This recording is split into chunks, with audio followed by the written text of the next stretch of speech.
وبما اني واحده من الناس صارفه كل فلوسي على الكنز بسبب عيالي، فحبيت ان انا اجربها واعمل التجربه دي معاكم ونشوف بجد هي هتطلع زي بتاعت بره ولا لا. بس يا جماعه عايزه اقول لكم طلعت احلى من بتاعت بره، على الاقل ما فيهاش مواد حافظه.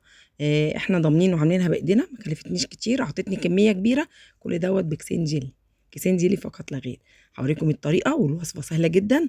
تابعوا معايا الفيديو للاخر وادوني كده بقى طاقه ايجابيه، كومنت حلو، لايك وشير لكل اصحابكم اللي زي حالاتي. ويلا بينا نبدا الفيديو ونشوف العظمه دي كلها اتعملت بكل سهوله ازاي. بصوا يا جماعه الاشكال، اللي مش عنده القوالب هقول لكم تعملوها بكل سهوله ازاي، حتى لو في صينيه عاديه جدا. تابعوا الفيديو ويلا بينا نبدا ونشوف الوصفه السهله الجميله دي عملناها ازاي. انا جبت هنا باكوين جيلي، انت هاتي اي انواع، هاتي باكو اللي يريحك. عندي هنا معلقتين جيلاتين على ربع كوبايه ميه، قلبتهم وخليتهم على جنب.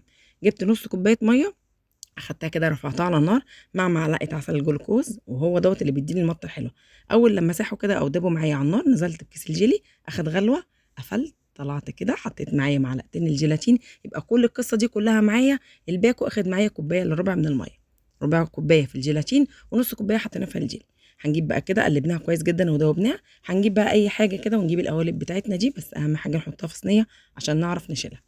طبعا انا هنا الدباديب دي صغننه جدا، او القالب ده الفتحه بتاعته صغننه جدا، فكان عايز قطاره، انا ما عنديش بصراحه. مسكت بقى منديل وظبطت كده بعديه. بس انا بقول لكم يعني وانتوا ايه، ظبطوا الدنيا بعديه.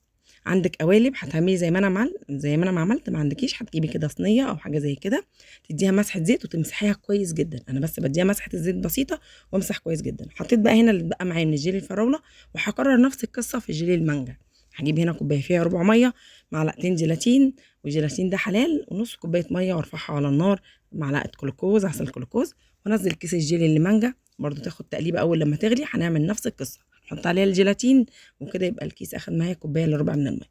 هنكرر نفس القصه، واللي هيتبقى معانا من المانجا هنرجع تاني. القالب انا حطيته في التلاجة على بال بقى ما عملت كل القصه دي كلها، اخد وقت شويه ومسك. هكمل عليه بقيه الجيلي المانجا.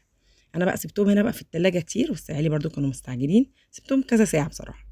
وجبت هنا بقى القالب، وعايزه اقول لكم طالع بقى، بصوا المطه والجمال والحلاوه، مفيش احلى ولا اجمل من كده. عايزه تخزني كل الكميه دي لو مش هتاكليها في ساعتها، حبه سكر، يعني معلقتين 3 سكر، معلقتين 3 نشا، وحطي فيهم كل الحاجات الحلوه دي، وهاتي برطمان وحطي فيه كل الكاندي دي، وشيليها وكلي بالف هنا. حطيها في التلاجة وبالف هنا كده على عيونكم. عملت معايا كميه كبيره جدا، ان انا مصوره ده ما يجيش كميه من اللي انا عاملاها، بس عيالي كانوا واقفين عمالين ياكلوا. يا رب كده الفيديو يكون سهل ويكون عجبكم، وتدعوا لي كده دعوه حلوه من قلبكم ليا. ايه رأيكم؟